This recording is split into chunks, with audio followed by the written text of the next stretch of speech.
Nous sommes au printemps 1996 dans un petit village de Haute-Normandie.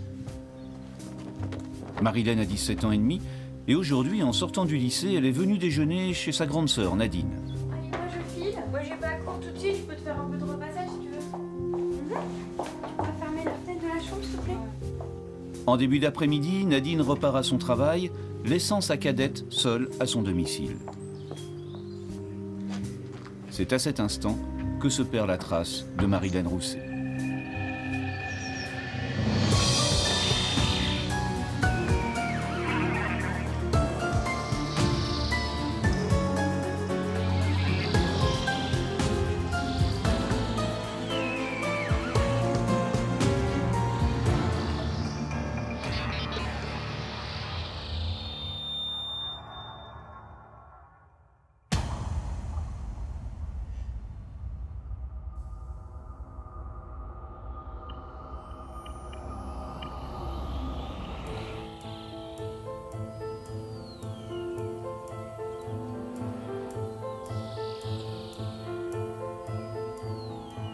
Quatre jours plus tard, le 9 avril, Denis Rousset, le père de Marilène, déclare sa disparition à la gendarmerie.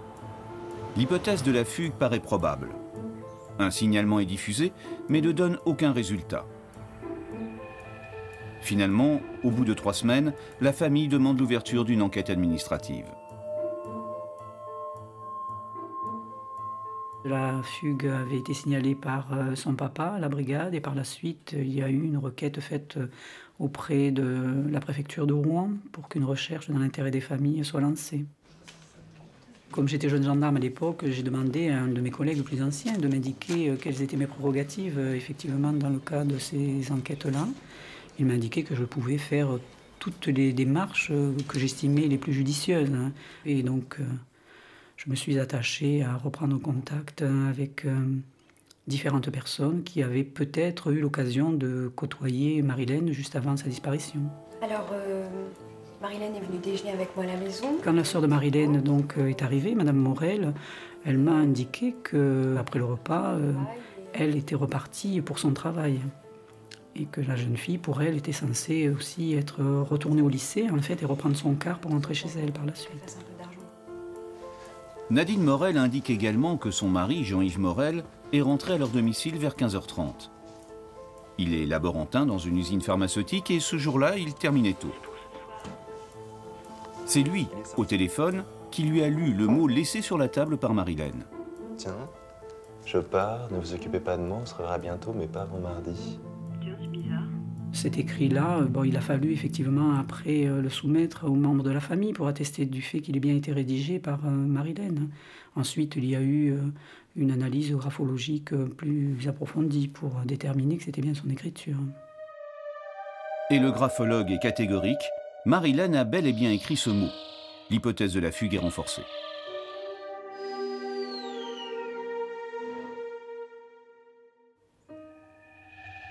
C'était l'adolescence pour Marilène, donc il y avait un conflit qu'il avait opposé à son papa et à sa maman parce qu'elle avait émis le souhait d'aller participer à une soirée entre jeunes et ça lui avait été refusé. Vous avez une photo? Oui. Elle est récente, hein, on l'a prise à Noël. Avec cette photo de Marilène, l'adjudant Vanoli va durant des semaines parcourir la région à la recherche de la jeune femme. C'était une jeune fille de 17 ans à peine qui avait disparu. Je suis mère de famille, je l'étais effectivement déjà à l'époque et je me mettais un peu à la place de la détresse des parents. Et donc j'ai contacté tous les chauffeurs de taxi potentiels qui avaient pu venir la récupérer à sa demande ou à la demande d'un tiers. Ensuite, les conducteurs de bus, à chaque fois je soumettais la photographie justement que m'avait remise Nadine. Et j'ai repris contact aussi avec son lycée, où elle était donc scolarisée à Lillebonne.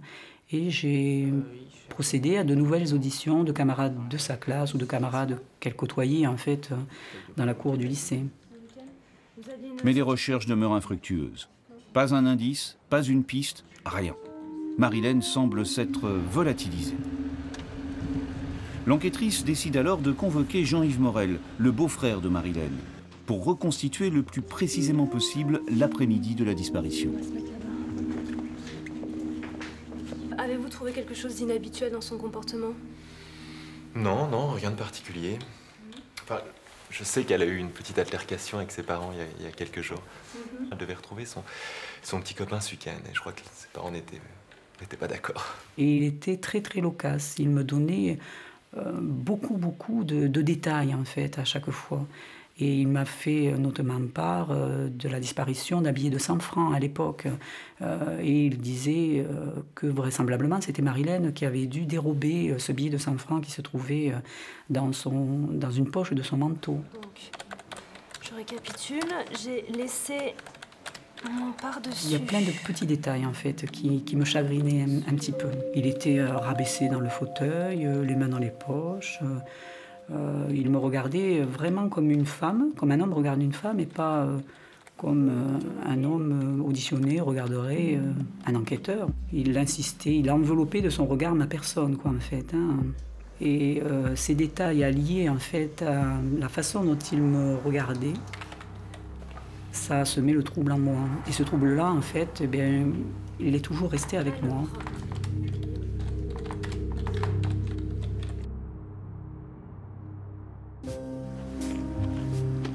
Décembre 1996, Marilène a disparu depuis maintenant 8 mois. Et dorénavant, elle est majeure. L'adjudant Vanoli va devoir classer son enquête. Les parents demandent une recherche dans l'intérêt des mineurs. Donc là, effectivement, si on la retrouve, elle est mineure, donc elle est de la responsabilité, et il est de notre responsabilité aussi d'en informer les parents. Mais quand la personne après est majeure, elle est libre d'aller où bon lui semble. Et si effectivement les services de police ou de gendarmerie découvrent la personne, si la personne dit non, moi je ne veux plus avoir de contact avec ma famille, nous ne pouvons pas divulguer l'adresse. C'est acté, mais ça restera toujours au sein de la police ou de la gendarmerie, quoi, en fait. Ils auraient été rassurés tout de même, puisqu'effectivement, on aurait dit aux parents, ben, elle se trouve quelque part en France et elle va bien. Et c'est tout. J'aurais voulu avoir plus encore que ce que je n'avais au départ. Et donc j'avais fait une photocopie de cette enquête et je l'avais toujours gardée dans le tiroir de mon bureau. Et tous les jours, quand j'ouvrais ce tiroir, en fait, je voyais la photo de Marilène. C'est quelque chose, pour moi, qui était porteur, parce que je me disais, mince, peut-être tu trouveras un jour quelque chose qui permettra d'avancer. Et bon, c'est un espoir, c'est l'espoir de tout enquêteur, en fait. Dans l'attente, et faute d'autres explications, officiellement, Marilène Rousset est en fugue. Un an plus tard, en fait, il y a eu une disparition à Rouen. Nous sommes le 24 juin, la période des examens. Elisabeth est un peu anxieuse. Elle a rendez-vous avec une de ses amies pour aller découvrir le résultat de ses partiels à la faculté des sciences de Rouen, où elle étudie. Son amie l'attendra, en vain. Elisabeth Griffin, elle aussi, semble s'être volatilisée. Rapidement, son père, son frère, sa sœur s'inquiètent. Au bout d'une semaine, Géraldine et Laurent se sont rendus à Rouen pour voir l'appartement d'Elisabeth et éventuellement retrouver sa voiture et voir si l'appartement était libre ou pas. Et finalement, il n'y a eu aucune réponse.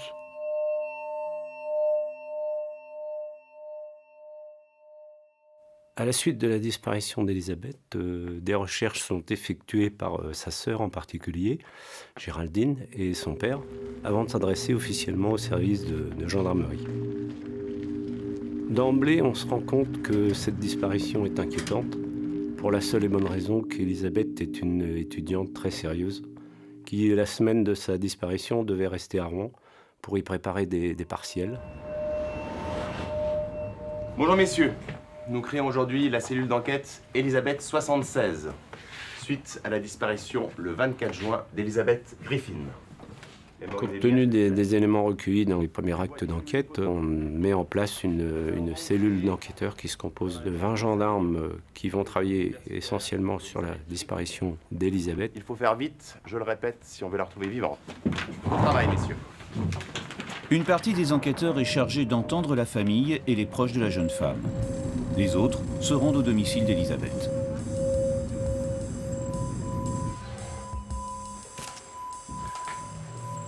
Vous avez trouvé des empreintes? Oui, mon adjudant. Son appartement ne montre aucun désordre particulier. On sent que ce n'est pas un départ précipité, où il n'y a pas de présence de lutte ou d'agression suspecte dans l'appartement. Donc nous avons effectué quand même à titre conservatoire des prélèvements avec des techniciens en investigation criminelle qui ont recherché l'ADN d'Elisabeth et aussi de toute personne étrangère à l'appartement. Un indice toutefois, la voiture de la jeune femme a aussi disparu. Elle serait donc allée quelque part.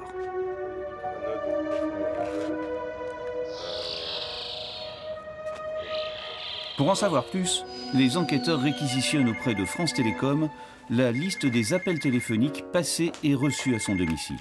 Allô? Un appel a été jugé très important, qui a duré très peu de temps, à peine 2 minutes, le 24 juin à 7h59. C'est le dernier appel qui arrive à son domicile.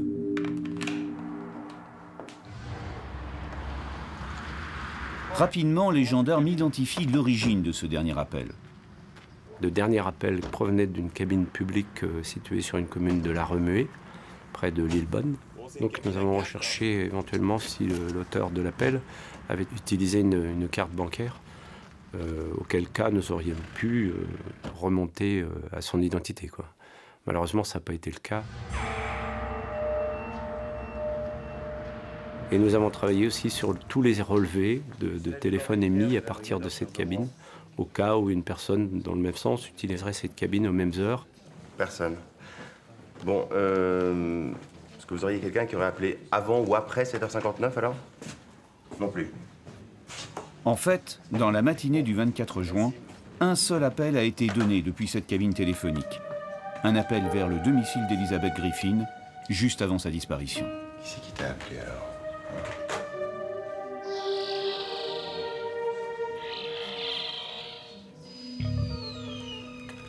Les gendarmes ont également une autre piste. 2 relevés ADN n'appartenant pas à Elisabeth et retrouvés dans son appartement. Des 2 empreintes ADN relevées au domicile d'Elisabeth, une a été identifiée comme étant l'empreinte génétique de son compagnon de l'époque, Thomas, et l'autre n'a jamais été identifiée, donc restait X pour jusqu'à la fin de l'enquête. Vous l'avez vu le 24? Je l'ai vu le 24. Non, enfin je l'ai vu la veille. Le 23. Le 23. Vous êtes sûr? Oui. Vous avez dormi chez elle? Thomas nous a posé quelques inquiétudes quant à son comportement, son attitude générale. Des fois. Vous deviez préparer vos affaires pour partir animer une colonie de vacances. Tout à fait. Votre petit ami disparaît et vous partez animer une colonie de vacances. Vous pouvez nous expliquer pourquoi? J'étais responsable. C'est-à-dire que j'avais des engagements, je devais tenir cette colonie. Plus important qu'Elisabeth. Elisabeth et Thomas s'entendaient bien. C'était 2 très étudiants. Quelques petits déboires de temps en temps, mais habituellement, c'était très bien, quoi. Bon, écoutez, monsieur Deschamps, on va vous garder un petit peu, hein, histoire de vérifier votre emploi du temps. Le mettre Thomas en garde à vue, c'est une réaction normale. Même moi-même, je suis passé sur écoute, parce qu'a priori, il faut envisager toutes les pistes possibles. Thomas a été placé en garde à vue et auditionné pendant une 12aine d'heures. Après vérification, il a été mis hors de cause.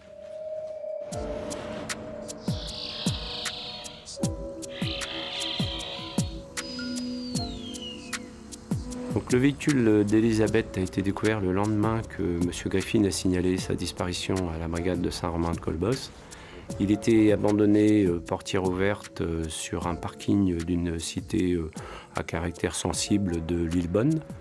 Le sac à main d'Elisabeth était sur le siège à l'avant.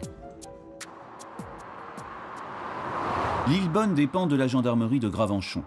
Tout naturellement, l'adjudant Dubois, un des enquêteurs de Rouen, prend donc contact avec ses collègues locaux. Adjudant Dubois de la brigade de Rouen. Or, parmi eux, se trouve l'adjudant Vanoli, qu'à cet instant, il ne connaît pas. Enchanté. Je vous emmène? Oui. L'adjudant Dubois, effectivement, lui, il travaille sur Rouen. Donc quand il arrive à Notre-Dame de Gravenchon, il ne connaît pas la circonscription comme nous, les gendarmes de l'unité, la connaissons. Carole Vanoli est détachée pour accompagner son collègue de Rouen à la cité du Clerval. Il avait convenu d'un rendez-vous avec la sœur, en fait, de mademoiselle Griffin. Sur place, Géraldine Griffin reconnaît la voiture de sa sœur, mais ne comprend pas du tout sa présence dans cette cité.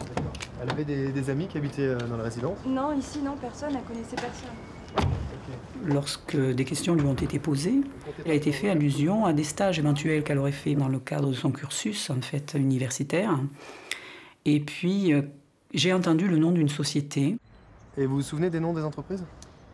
Il y avait Dupuis, Ouais. Fayard, et l'autre c'était Bayer. Bayer. Oui. Tout de suite, le nom de cette société m'a interpellée. Donc, je n'ai rien dit parce que je voulais avoir confirmation, mais en fait, j'étais quasiment sûre que je ne faisais pas erreur. Cette société, en fait, était la même que la société où travaillait M. Morel, le beau-frère de Marilène qui avait disparu. Donc, quand nous arrivons à la brigade, tout de suite, je ressors la recherche d'un intérêt des familles que j'avais dans le tiroir de mon bureau. Et puis, je me conforte en voyant qu'effectivement, c'est bien la même société. Et je soumets à la lecture la totalité de la procédure à l'adjudant. Effectivement, M. Morel est bien employé dans la société Bayer. Il travaille chez Bayer. Je dis là, ça y est, il y a le petit détail qui fait qu'on va pouvoir réenclencher quelque chose pour Marilène. Ben voilà, on a quelque chose d'intéressant.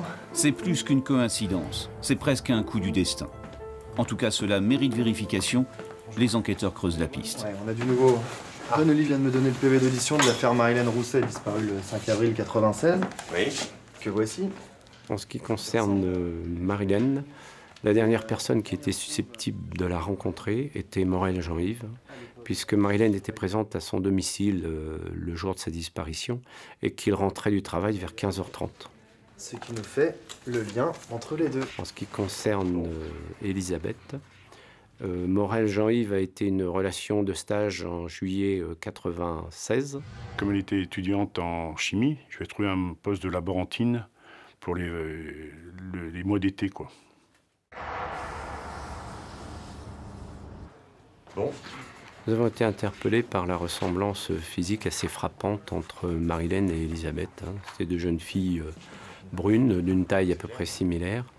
Deux belles filles, en somme, qui avaient une ressemblance assez troublante, à tel point que des gens qui voyaient les photos de ces deux disparus pensaient qu'il s'agissait de la même personne.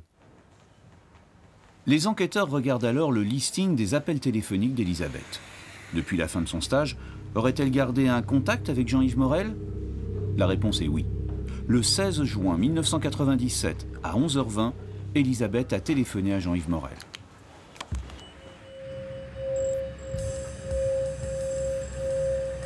Bien, monsieur Morel, est-ce que vous pouvez nous dire quand est-ce que vous avez été pour la dernière fois en contact avec Elisabeth Griffin? Bien, Elisabeth m'a contacté le 16 juin, parce qu'elle voulait refaire un stage dans mon entreprise. Vous avez pris, si je ne m'abuse, des congés le 24 et le 25 juin. Oui, effectivement. C'était pour quoi faire? J'avais quelques travaux à faire à la maison. Et le 24, vous n'avez pas vu Elisabeth Griffin? Non. Donc finalement, le stage s'est pas fait? Non, il n'y a pas eu de suite. C'est une triste coïncidence. Pardon? Quelle triste coïncidence? Ça me renvoie à la disparition de ma belle-sœur, Marilène. L'audition de Jean-Yves Morel ne donne pas de résultats probants. Et les gendarmes le laissent repartir chez lui.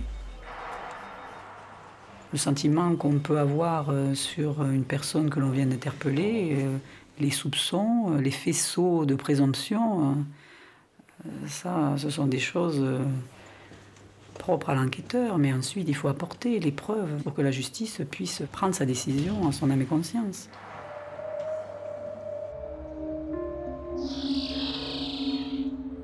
Dans une investigation, il ne faut négliger aucun détail. Une partie des enquêteurs de la cellule travaille sur le mot manuscrit trouvé dans le sac à main d'Elisabeth Griffin. Cette formulation, Fred, le 24 à 10h, nous a laissé supposer un rendez-vous. Fred serait donc probablement l'auteur du dernier appel téléphonique reçu par Elisabeth le jour de sa disparition à 7h59. Dans la cité Clerval, nous avons fait du porte-à-porte dans les 600 foyers en présentant les photographies des deux disparus, Hélène et Elisabeth, en espérant trouver un témoin qui ait pu les croiser. Un véritable travail de fourmi. 25 000 Frédéric sont contrôlés dans toute la Haute-Normandie, sans résultat. La voiture d'Elisabeth est également passée au peigne fin. Mais les enquêteurs ne relèvent ni empreinte, ni trace ADN. Le seul indice, c'est le kilométrage affiché sur le compteur journalier. 57 km. Or, d'après ses proches, Elisabeth avait l'habitude de remettre ce compteur à zéro tous les matins. Les 57 km seraient donc la distance parcourue le jour de sa disparition. Le véhicule d'Elisabeth avait parcouru à partir de Rouen un kilométrage exactement équivalent au fait de partir de Rouen, passer au domicile de Morel et aller jusqu'à la cité Clerval. Donc une équipe d'enquêteurs était partie de l'appartement de mademoiselle Griffine à Rouen et s'était rendue au domicile de monsieur Morel afin de voir s'il y avait une corrélation entre le kilométrage relevé sur la voiture de mademoiselle Griffine et la distance effectivement faite par les enquêteurs. Et il s'est avéré que le kilométrage entre l'appartement de Rouen et le domicile de monsieur Morel était identique. Et ensuite, on a rajouté le kilométrage, en fait, qui partait du domicile de monsieur Morel à La Fresnay à la cité du Clerval où la voiture est découverte. Et on tombait sur un calcul qui a porté encore un peu d'eau au moulin. 57 km, monsieur Morel. J'aimerais vous aider, mais là... Vous aimeriez nous aider, vous allez nous aider. 9 octobre 1997, cette fois Jean-Yves Morel est placé en garde à vue. Monsieur Morel, vous avez vu Elisabeth Griffine le 24? Qu'est-ce que vous voulez que je vous dise? Je ne l'ai pas vu le 24. Ah, vous faisiez quoi le 24? Monsieur Morel. Je suis désolé, mais je ne l'ai pas vu le 24. Monsieur Morel. C'est quoi? C'est le hasard, c'est ça? Manifestement, lors de ce garde à vue, Morel n'est pas à l'aise. Vous faisiez quoi? Vous avez pris des congés le 24? Oui, effectivement, j'avais pris 2 jours de congé. 2 jours? Le 4 et le 25. Oui, 2 jours. On réussit quand même à le contrer sur certains points, notamment sur des détails d'emploi du temps et des horaires où on sent qu'il est un petit peu acculé, quoi. Mais il ne craque pas. Vous l'avez pas eu le 24, donc, hein, vous êtes sûr? Vous l'avez vu quand? Je l'ai pas vu le 24. On vous a posé une question, vous l'avez vu quand? Oui, non, mais je réponds parce que je l'ai croisé en ville, en fait. Ah. Oui, Avant le 24, après le 24? Non, après, parce que je sais que c'était après mon congé. Comme par hasard. hasard. Je crois que c'était le 26. Le 26. Ah non. Oui, c'était le lendemain de mes jours de congé. Vous croyez? En même temps, ça vous arrange, comme ça, elle est pas morte, du coup. C'est le faux pas. En cherchant à esquiver, Jean-Yves Morel s'est piégé. Cette fois, les enquêteurs sont persuadés qu'il ment. En garde à vue. Tout à fait, nous devons procéder à une perquisition, vous permettez?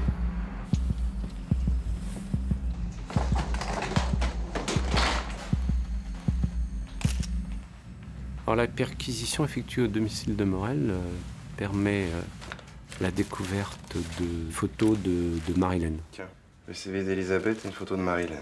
On trouve également une coupure de journal faisant état de sa disparition. Nous avons été extrêmement surpris, c'est par la quantité de films porno qu'on a pu découvrir dans le grenier, films pornographiques et également revues. Face à ces découvertes, Madame Morel est elle aussi placée en garde à vue. Un peu indiscret, mais pour les besoins de l'enquête, j'ai besoin de savoir comment ça se passe sexuellement avec votre mari. Madame Morel donc nous déclare au cours de sa garde à vue que son mari est assez entreprenant et exigeant sur le plan sexuel. Vous avez un enfant, c'est ça? Oui. Vous avez eu une vie sexuelle épanouie même pendant votre grossesse? Oui. Oui. Le couple Morel, que ce soit au niveau familial ou vu de l'extérieur, ne pose pas de problème particulier. C'est un couple soudé. Manifestement, Morel est le pilier du couple. Hein, c'est lui qui gère tout, même le courrier, hein, puisque sa femme n'a pas accès du tout à ça. Elle lui fait totalement confiance. Dans le temps de la garde à vue, il a été pratiqué un contrôle ADN sur la personne de Morel Jean-Yves, dans l'espoir qu'il corresponde à celui trouvé dans l'appartement d'Elisabeth. À cette époque, le contrôle ADN s'effectuait par prélèvement sanguin. D'ailleurs, pour gagner du temps, nous avons envoyé des motards conduire directement les échantillons de sang à un laboratoire de Bordeaux pour que la vérification soit effectuée dans le temps de la garde à vue. Malheureusement, ça a été un échec puisque ce n'était pas l'ADN de Morel. Bien, monsieur Morel. Ça vous dit quelque chose? Fred le 24 à 10h? Non, ça me dit rien. À défaut d'ADN, les enquêteurs se rabattent sur un autre indice, le mot trouvé dans la voiture. Morel aurait pu l'écrire pour les envoyer sur une fausse piste. Elle écrivait? Je dois écrire quoi? Ça, par exemple. L'expertise graphologique de Morel, pour nous, représentait un élément déterminant et pouvant être aggravant à l'encontre de Morel. Vous êtes en train de faire une erreur. Une terrible erreur. Ça nous en juger, ça. Donc nous avons saisi une écriture spontanée de Morel, dans le sens où nous avons saisi des courriers qui étaient chez lui, qu'il ne pouvait pas masquer, et nous lui avons fait faire parallèlement une page d'écriture sous notre dictée, toujours dans l'espoir d'avoir des résultats dans le temps de la garde à vue. Mais le lendemain matin, le résultat tombe.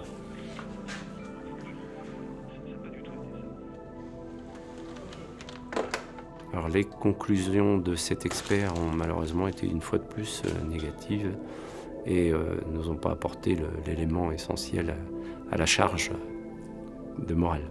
Qu'est-ce qu'on va faire de vous? La conviction des gendarmes est forte, mais sans preuve.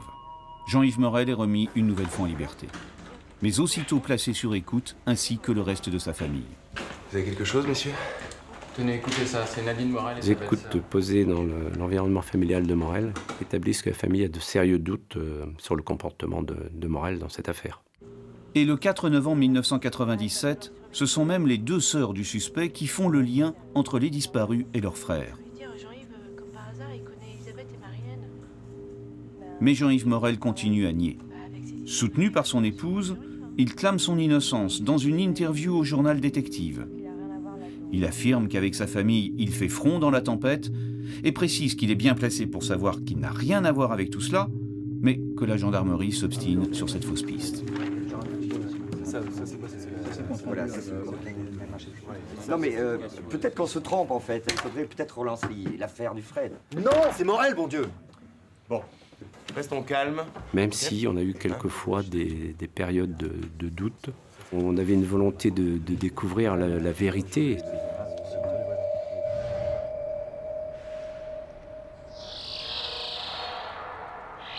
À ce stade de l'enquête, et en fonction des multiples vérifications que nous avions pu effectuer pour les deux affaires, dans l'espoir de retrouver l'une ou l'autre vivante, nous avons eu la conviction que malheureusement nous allions retrouver un ou deux corps. Nous avons décidé d'entreprendre des fouilles dans le terrain de Morel parce que nous avions la conviction qu'il était l'auteur de ces deux disparitions et que durant l'été 97, il a effectué des travaux et notamment le bétonnage d'une terrasse à l'arrière de sa maison. Lorsque nous arrivons le matin à 7 h, c'est lui qui nous reçoit personnellement. Monsieur Morel, bonjour. Bonjour. Bon, bah écoutez, on va fouiller votre jardin. Eh bien, allez-y, monsieur. Faites votre travail. C'était un petit peu la dernière cartouche, le dernier espoir de découvrir les victimes dans le terrain de Morel, quoi.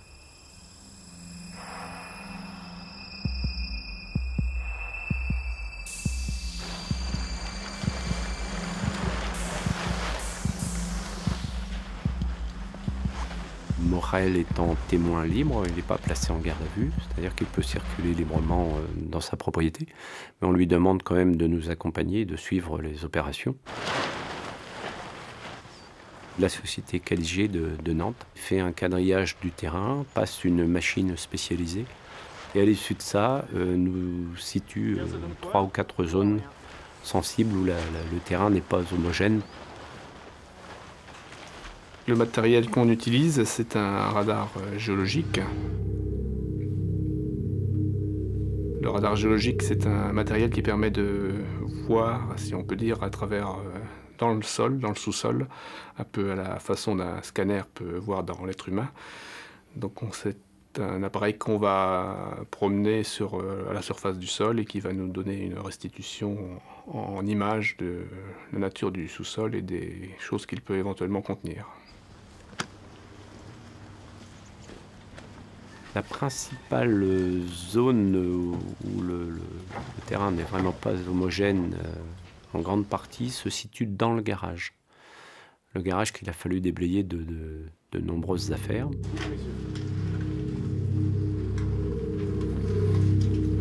Bon, qu'est-ce qu'on a, monsieur Bouton, alors? Assez rapidement, on s'est aperçu qu'il y avait une anomalie dans le sol du garage. Et ça, c'est quoi, ça, là?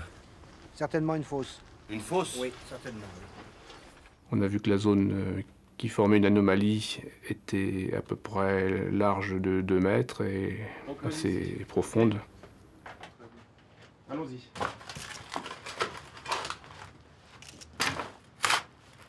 Lorsque nous avons attaqué le déblaiement, nous avons retiré, je crois que c'est 60 à 90 cm de terre, avant de nous trouver en présence d'une dalle de béton. Je pense qu'elle faisait entre 2,50 m de long sur un bon mètre de large. Monsieur Bouton, on va passer la sonde. D'accord. Nous demandons quand même à la société Caligé de repasser leur machine sur cette dalle, voir éventuellement si on a une cavité en dessous. Vous voyez quelque chose, monsieur Bouton? Non, rien. Rien du tout. Donc nous décidons néanmoins de procéder, puisqu'on n'avait pas d'explication rationnelle, de casser cette dalle. On fait appel à une société de travaux publics qui est installée dans le même village que Morel.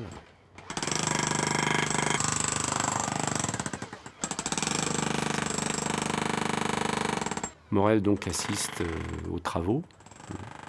Il se comporte d'une façon des plus décontractées, discutant avec nous de choses et d'autres, parlant de son voilier. Méthodiquement, les ouvriers brisent la dalle de béton à coups de marteau-piqueur. Sans résultat. Il n'y a rien.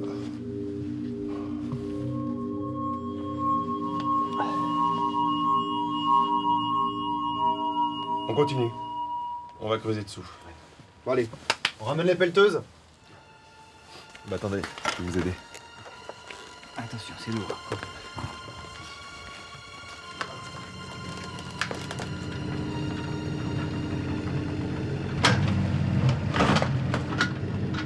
Donc la dalle cassée, on se retrouve en présence de terre, unie, sans proéminence, sans rien de particulier. De nouveau se pose la question, on a l'impression d'un sentiment d'échec. Et puis, là encore, la volonté de toujours poursuivre fait que nous décidons on demande au grutier de remettre un petit godet sur sa grue et tout doucement de creuser un petit peu encore cette partie de terre. Jusqu'au moment où apparaît un petit triangle qui sort de la terre. Arrêtez tout! Stop! Stop! Et là, tout s'arrête, le bruit cesse, parce qu'on est dans l'attente de voir ce qu'il y a sous ce petit bout de bâche qui dépasse, quoi. On passe d'un bruit infernal à un silence de cathédrale, et là, l'émotion complète, quoi. Et j'ai un technicien en investigation criminelle qui descend au fond du trou, et avec un cutter, il perce la bâche. De suite, il y a une odeur immonde qui envahit le local, et tout de suite on comprend qu'on est arrivé au terme de ce qu'on cherche.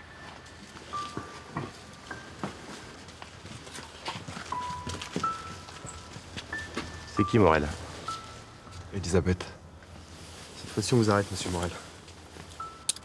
Cet aveu est confirmé rapidement, puisque lorsque l'on déterre un petit peu plus le corps, on découvre un bijou qui était un dauphin en or que portait Elisabeth. Ça avait été signalé lors de sa disparition.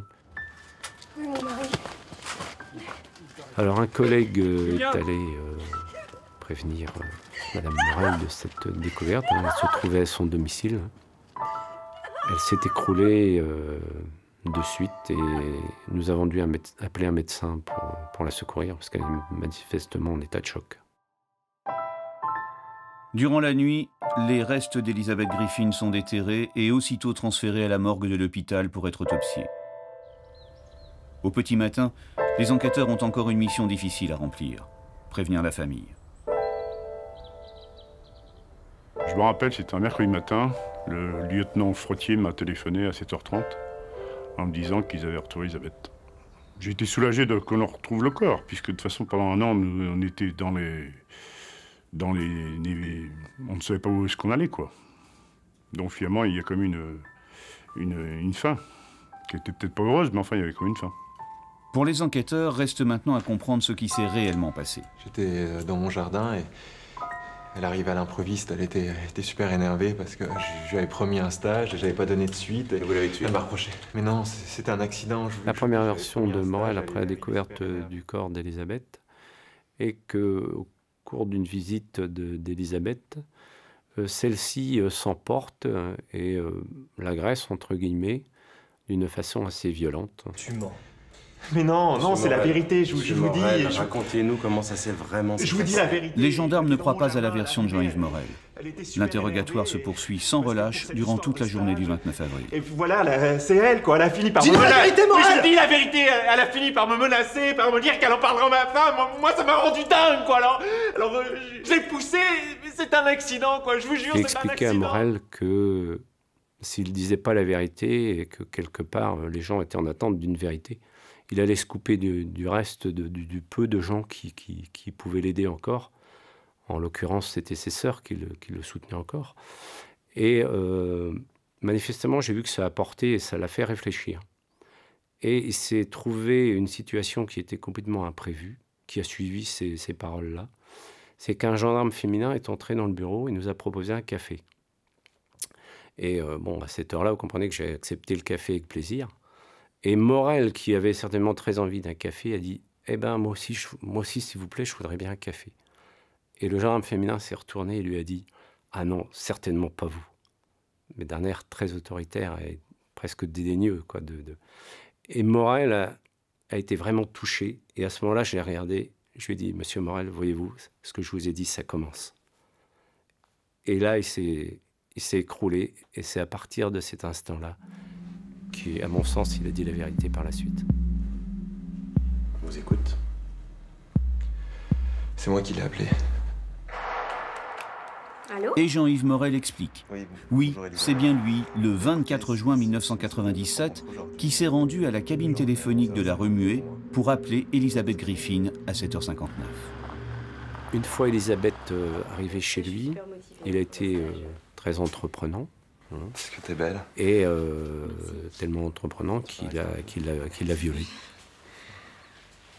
Arrête. Attends, qu'est-ce que tu fais? Non, mais je crois pas que ta femme serait très contente d'apprendre ça. Arrête! À partir de ce moment-là, il a voulu l'empêcher de partir, s'est énervé et, selon ses dires, lui a frappé la tête plusieurs fois sur le sol et sur un muret.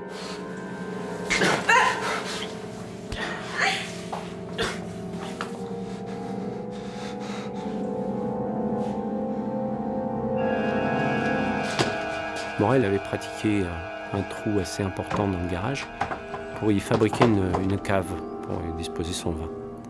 Et le trou étant déjà fait, il a mis le cadavre dans une brouette et l'a déposé au fond du trou, a recouvert d'un petit peu de terre et a mis des planches dessus. C'est quelque temps plus tard, lorsqu'il a fait ses travaux de terrasse, ayant commandé du béton en excédent, il a fait déverser le béton dans le trou, quoi. Jean-Yves Morel a d'abord enterré le corps. Puis, prenant soin d'emmener son vélo pour le chemin du retour, il est allé stationner la voiture d'Elisabeth dans la cité de Clerval, à plusieurs kilomètres de là. Et histoire de brouiller encore un peu plus les pistes, il a également pris soin d'écrire de la main gauche, alors qu'il est droitier, le petit mot trouvé dans le sac à main d'Elisabeth, « Rendez-vous Fred, le 24 à 10h ». Et il abandonne le véhicule dans la cité du Clerval dans l'espoir que ce véhicule soit volé par quelqu'un, qu'il soit repris par quelqu'un. Ce qui est quand même assez habile. Puis, il rentre tranquillement chez lui à vélo et arrive juste avant le retour du travail de son épouse. Une fois ses aveux signés, les gendarmes ne désarment pas. Maintenant, ils veulent en savoir plus sur la disparition de sa belle-sœur. Bien, monsieur Morel. En ce qui concerne Marie-Hélène Rousset, je sais pas. Il y avait un refus total de s'expliquer sur cette affaire. Le 29 avril 1998, Jean-Yves Morel est présenté au juge d'instruction, M. Goueffon à Rouen. Il réitère ses aveux sur la mort d'Elisabeth Griffin, puis il est incarcéré à la maison d'arrêt de Rouen. Macabre découverte dans ce garage près du Havre. Ici, à 2 mètres sous le béton, gisait le corps d'Elisabeth, une étudiante de 23 ans portée disparue depuis juin dernier. Elle a été violée avant d'être assassinée. Le suspect, un homme de 33 ans, marié et père d'une fillette, a reconnu les faits. La victime avait rencontré son meurtrier lors d'un stage en entreprise. Mais l'homme est désormais suspecté dans une autre affaire, la disparition mystérieuse en 96 de sa belle-sœur âgée de 16 ans. Le 3 mai, quelques jours après son arrestation, Jean-Yves Morel tente, avec un lacet, de se suicider dans sa cellule. Il n'a pas donné d'explication particulière, mais bon, bien sûr, les faits étaient assez graves pour qu'on puisse savoir pourquoi il avait fait ça. Dès le lendemain, les gendarmes décident de le réentendre au sujet de la disparition de sa belle-sœur. Mais cette fois en situation chez lui. Le prévenu est donc sorti de sa cellule et transporté à son domicile.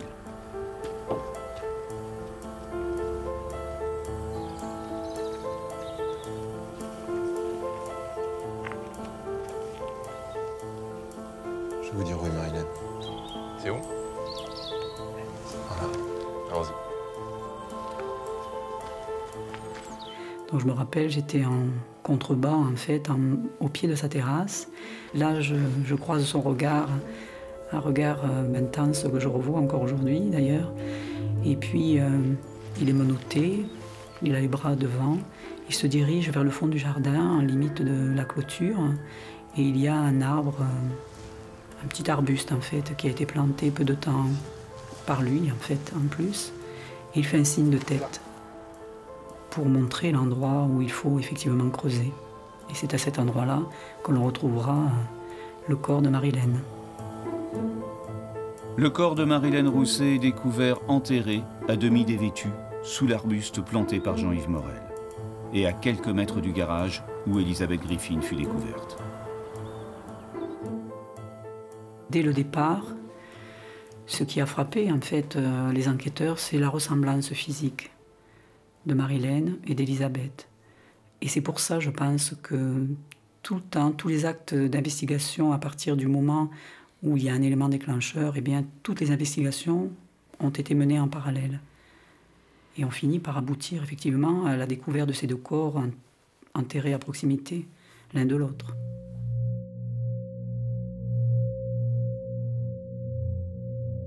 Évidemment, dans la foulée de ces découvertes, les gendarmes réinterrogent Jean-Yves Morel, cette fois sur les circonstances de la mort de Marilène Rousset. Morel déclare qu'elle était sa maîtresse depuis quelque temps et que le jour de sa disparition, elle a menacé de tout révéler à son épouse.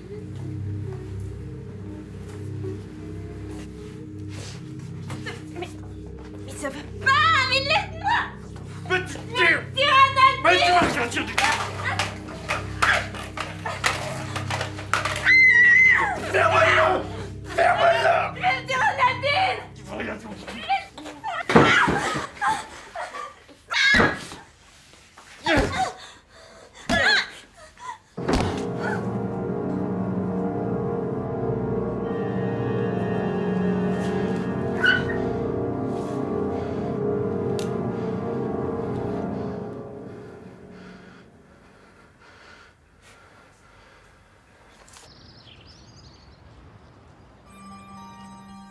On a retrouvé le corps de Marilène.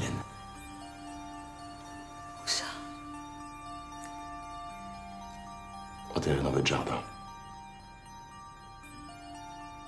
Interrogée sur une possible relation amoureuse cachée entre son mari et sa sœur, Nadine Morel, tout comme les autres membres de sa famille, n'y croit pas une seule seconde. Les enquêteurs en sont persuadés, Jean-Yves Morel continue à mentir pour dissimuler le fait qu'il a violé Marilène avant de la tuer. Morel a toujours nié l'avoir abusée sexuellement, ce dont nous doutons fortement.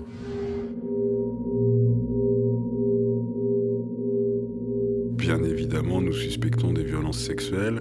L'état du corps ne permet pas de retrouver des traces physiques directes de violences sexuelles.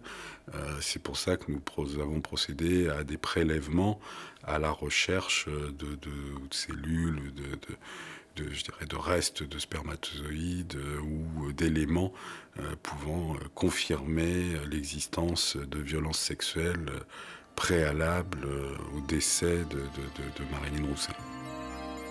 Malgré de nouvelles analyses, les médecins légistes ne pourront jamais déterminer si Marilyn Rousset a été ou non violée.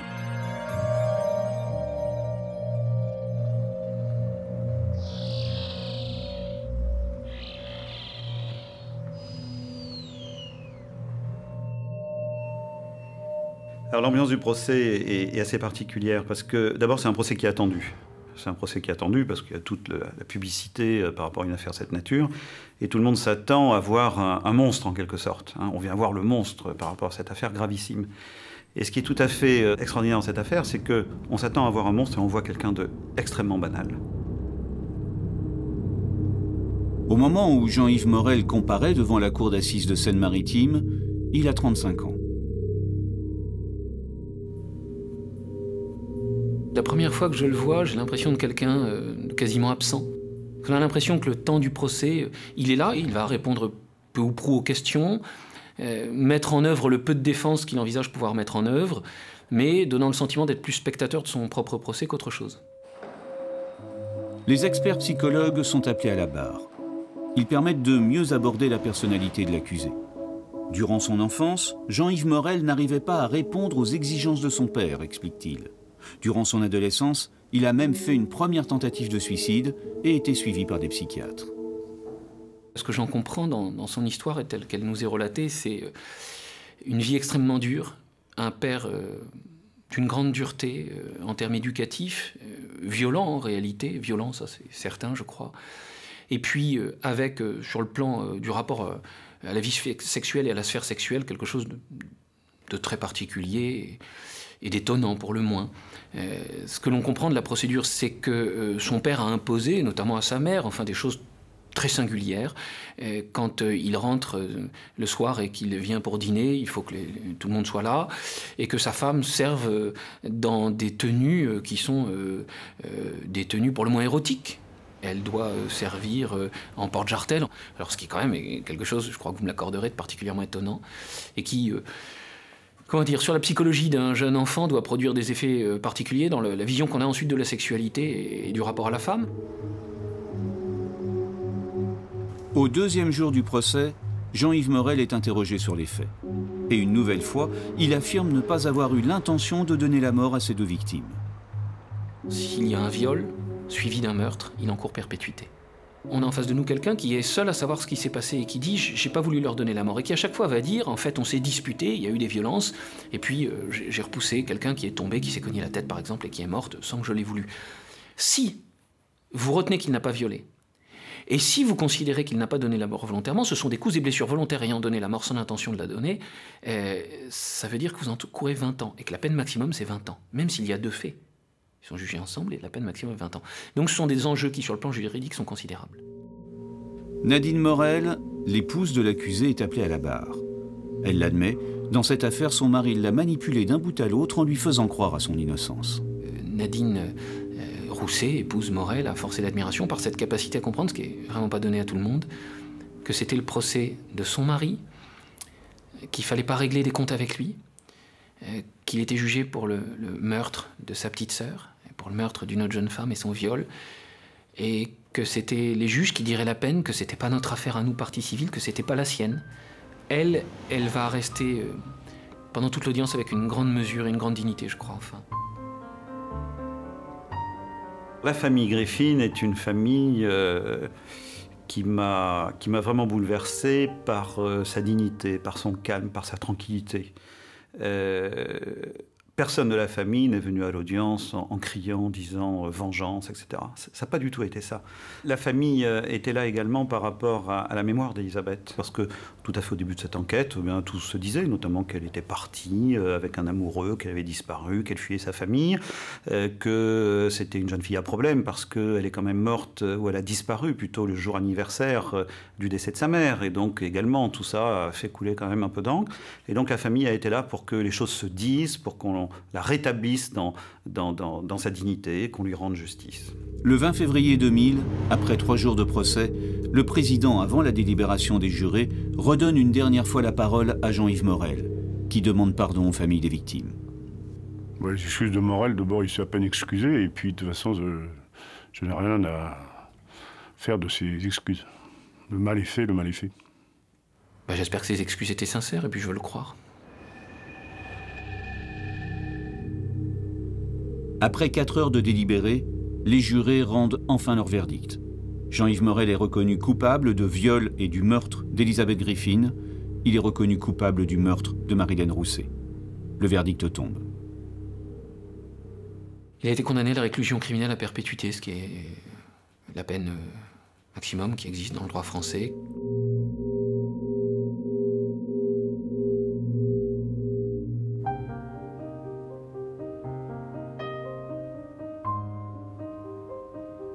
On entend souvent des espèces de vérités toutes faites. Un procès, c'est important pour que les gens se reconstruisent. Ça permet de faire son deuil et après on va mieux. Enfin, avoir une vision univoque des choses est toujours absurde. Il y a des gens que ça aide, il y a des gens que ça n'aide pas. Il y a des gens pour lesquels c'est pire, il y a des gens pour lesquels c'est mieux, il y a des gens pour lesquels c'est indifférent. Je crois qu'il y a une chose qui est sûre, c'est qu'après c'est fini. Voilà, la phase judiciaire est terminée. Donc sans aucun doute, on n'a plus à penser à ça. Donc on peut passer à autre chose. Mais est-ce que cette autre chose, c'est une reconstruction? Est-ce qu'elle est acquise parce qu'il y a eu une condamnation? Est-ce qu'elle est acquise parce qu'il y a eu une condamnation lourde? Ça, j'en sais rien. C'était quelque chose, je pense qu'aucun des participants à cette enquête n'est sorti en quelque sorte complètement indemne de cette affaire-là. Quand on travaille des mois et des mois sur la personnalité de gens, on a l'impression quelque part qu'ils font un petit peu partie de notre famille, quoi.